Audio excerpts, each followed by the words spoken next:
Right, part two. So, where we left off last time, we've made the globe. I had this mock-up base that I've made from MDF. This may change, but it's a good basis to jump off. So now what I need to do is make these rings from solid wood, and for that I have this. This is an offcut of sapele. I'm going to resaw it into veneers and you'll see what I do with it. We're going to make our own plywood.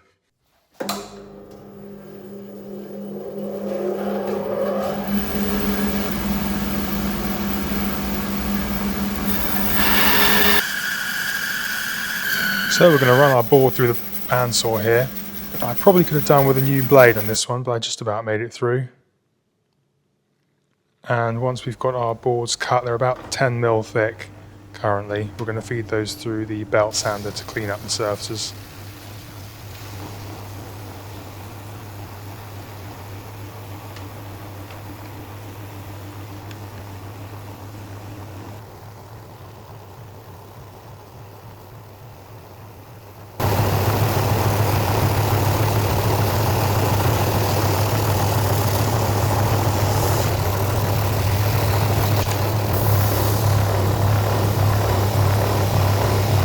We're going to joint the edges with a shooting board.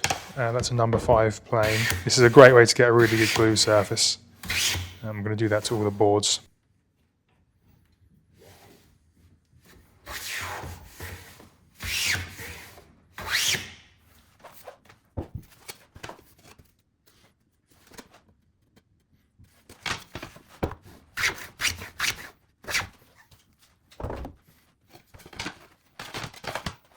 And then to glue up the panels, I'm using masking tape, which is really good for this kind of thing. If you stretch the masking tape across the joint, when you push it down, it then shrinks again and pulls the joint together, and you get really good squeeze out and a good clamping force. And just make sure to clean the glue up.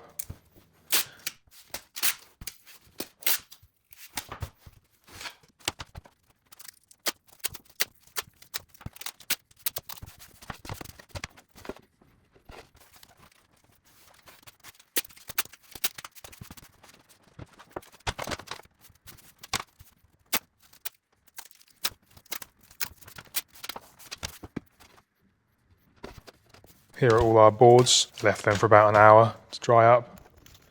Now we're going to peel off all the masking tape and glue our veneers together.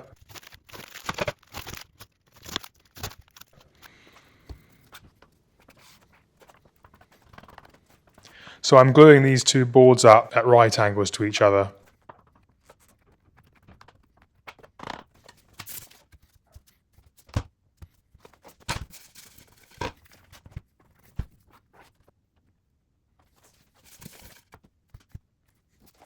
Now we're going over to the vacuum bag.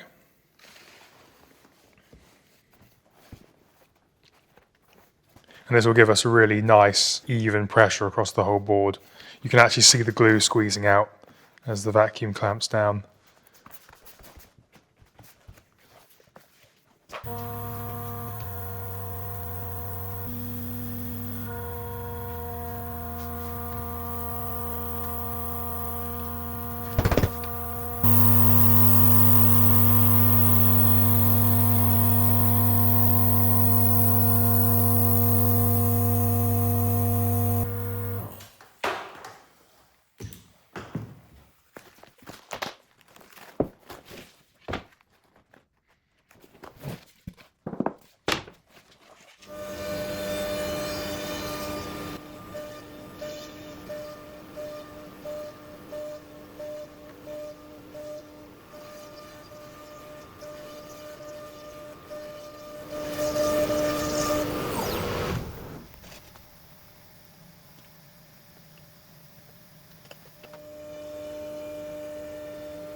And now I'm gluing up the segments. I'm using a MDF ring from the mock-up base.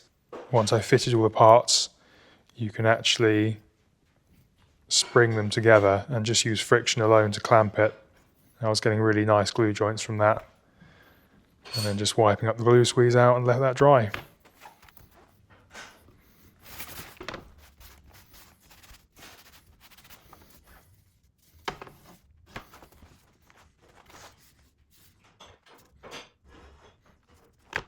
So we have our CNC'd outer ring and glued up our 2 segmented inner rings, along with a couple more for later. And if we take a quick look at the CAD model, you can see we now need to make some spindles. And for that, normally you'd use a lathe. I am going to use a lathe, but my lathe is a little different. This is a copy lathe. It's quite an interesting thing, and I don't see that many of them. It's basically an old-timey CNC, but without all the complicated electronics. There's a template back here, and I've made that from the CAD model by taking the spindle profile and cutting it in half as a cross-section through the spindle. These arms have knives on one end and followers on the other, and they move along the template and replicate that shape in a spinning block of wood. So I'm going to show that now. These are our 2 cutters. They're sprung loaded if I drop that down, and you can see this finger back here runs along the template. This first cutter is set up to just turn this into a dowel, which allows the second cutter to do all the detail work. And I found that's best to reduce chatter, but also get a better surface finish.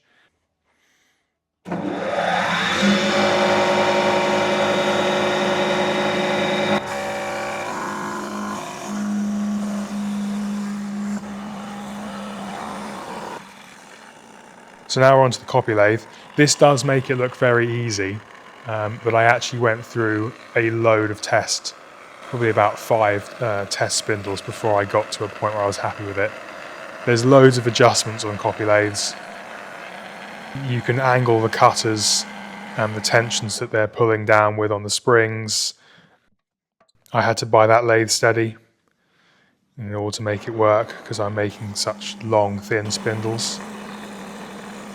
The feeds and speeds are really important and really change the quality of the cut. So it's quite a fiddly thing to set up, but once you do set it up, you can then run parts really nicely.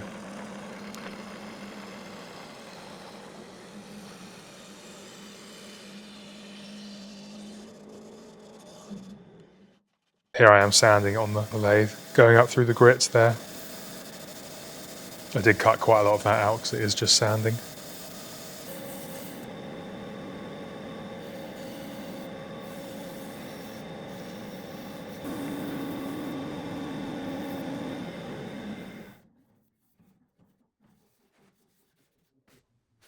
There we are, lovely shiny spindle.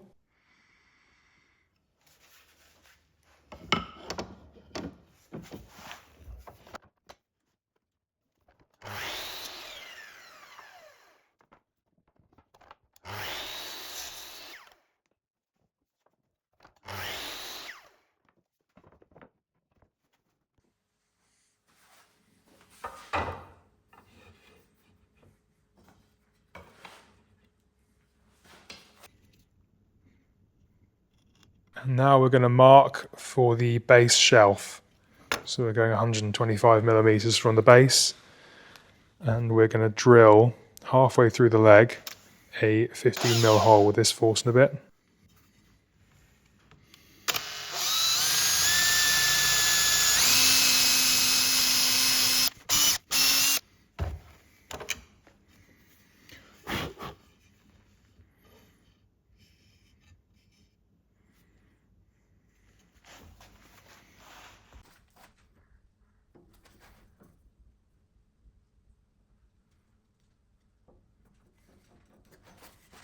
So for now those legs are done, we're going to move on to the lower shelf, having just drilled the holes for the mounting. And I'm going to go back to using the copy lathe again. Instead, this time I'm not using a template, I'm just using a stop on the first cutting knife, more like a metal lathe with the power feed to give me a square to a dowel.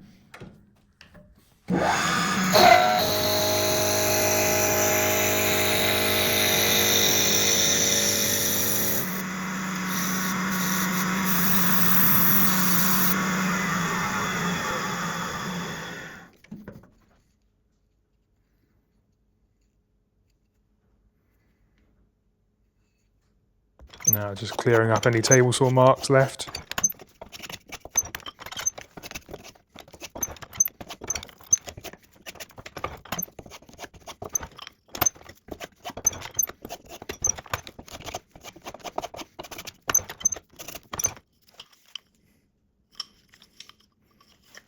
You can see what we're going for.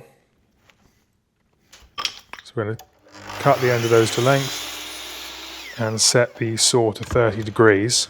And that's because we've got equilateral triangle, 60 degrees, cut that in half for 2 angles, 30. Cut those to length. Nice easy setup with a stop block, doesn't take too long.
This is actually the inner ring from when I was CNCing the lower globe half support.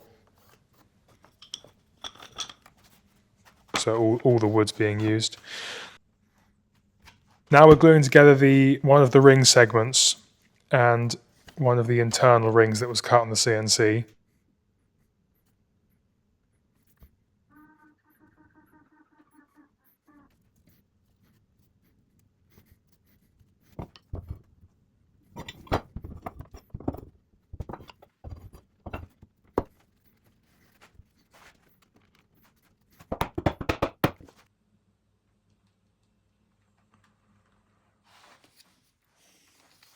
These are nice Brusso solid brass ones. They're really expensive. That single hinge there was £25. So I paid £50 for 2 hinges, which was rather painful. But they are nice, and they've got finials on the end.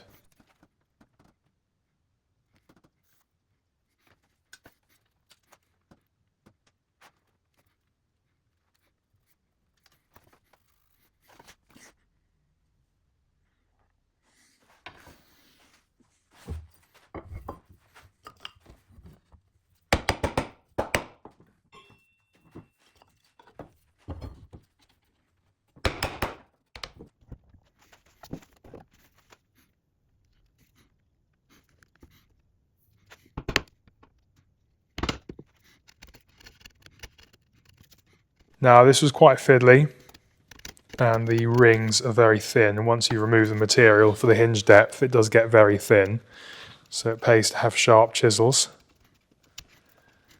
and it means I get to use my tiny router plane, which is quite fun, but a very useful little tool when you need it.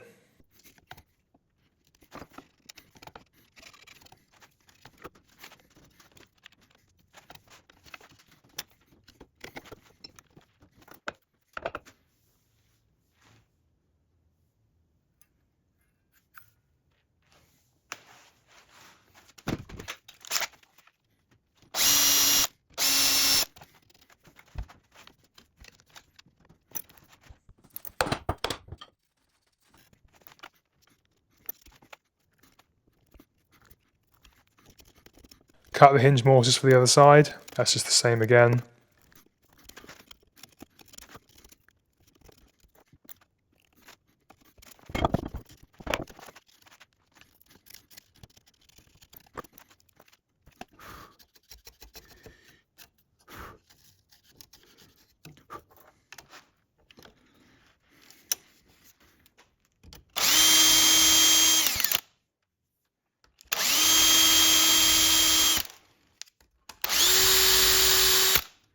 Once that's done, we get to screw the hinge on and we have our two halves hinged nicely.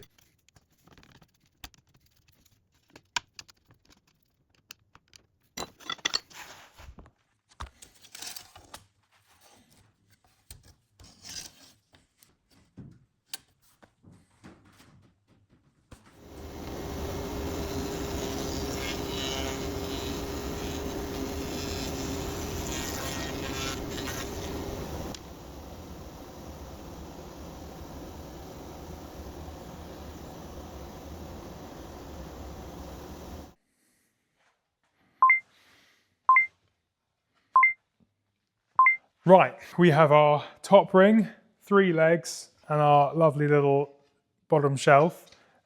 We're ready to do some gluing, so I'm going to glue the base together and you'll see me do that now.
So there we have it, a base.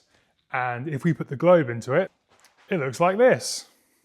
So this is the base with the globe in it. The lid is hinged to open and I really like it. It is different than what I initially set out to do with a tabletop mounted base, but it was suggested to me that actually it'd be quite interesting for it to sit on the floor, and I agree. What's left? In the third and final part of this series, I'm going to be pasting a map onto the outside of this globe. That'll be tricky. We're going to find out how we do that. But once the map's on, I've got some brass hardware in the post that's going to finish the base off lovely. Then we just need to work on the internals. And the keen-eyed amongst you will notice that we still haven't finished off this inside. I'm going to do some gilding on that, and I think that's going to be interesting. So if you want to see me do that, subscribe, leave a comment as to what you think, and I'll see you in the next one. Pretty cool, pretty cool.